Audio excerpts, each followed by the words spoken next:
to get to Brian Cheung for his thoughts on what we might expect to see tomorrow and more on the Fed's thinking there. Brian, what should we be looking out for?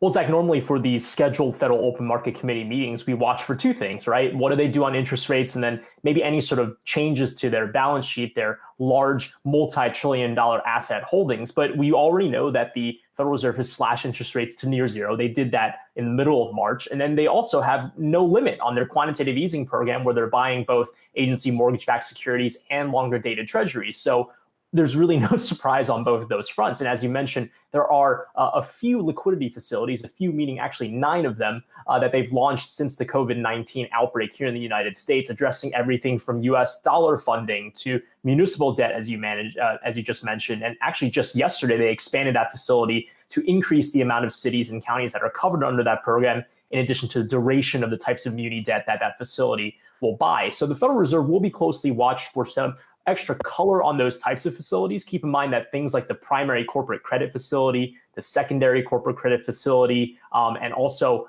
the Main Street lending program have been announced by the Fed, but they're not actually live yet. And in the case of the Main Street lending program, they still actually have to finalize some of the details. They were soliciting comments, so it seems like there could still be some changes there that Jerome Powell in the press conference tomorrow could provide some more color on. But again, as a reminder, we are back on schedule. Statement will come out tomorrow at 2 p.m., followed by a press conference, which I'm hearing will be done by a video conference online at 2:30.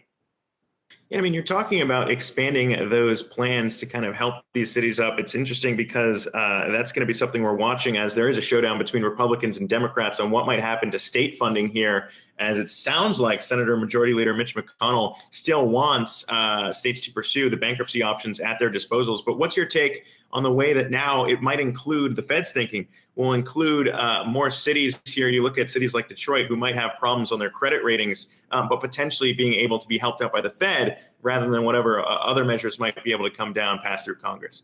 Yeah, so on April 9th, when the Fed first announced the facility, it said the threshold for cities was going to be 1 million, at least 1 million of population. They since lowered that to 250,000. So it seems like more cities will qualify. But as you mentioned, they will need to have investment grade credit, which wouldn't cover the likes of Detroit. All right, Brian Cheung bringing us the latest there. We'll be watching what happens at that FOMC decision. You can catch all the coverage here, 2 p.m. Eastern Time. Hey, investors, Zach Guzman here. Are you interested in learning more about the markets and getting the latest financial news? Well, then click right here to subscribe to our Yahoo Finance YouTube channel. Get the latest up-to-the-minute market analysis, big interviews in the world of finance, and information on how to manage your money every day wherever you are.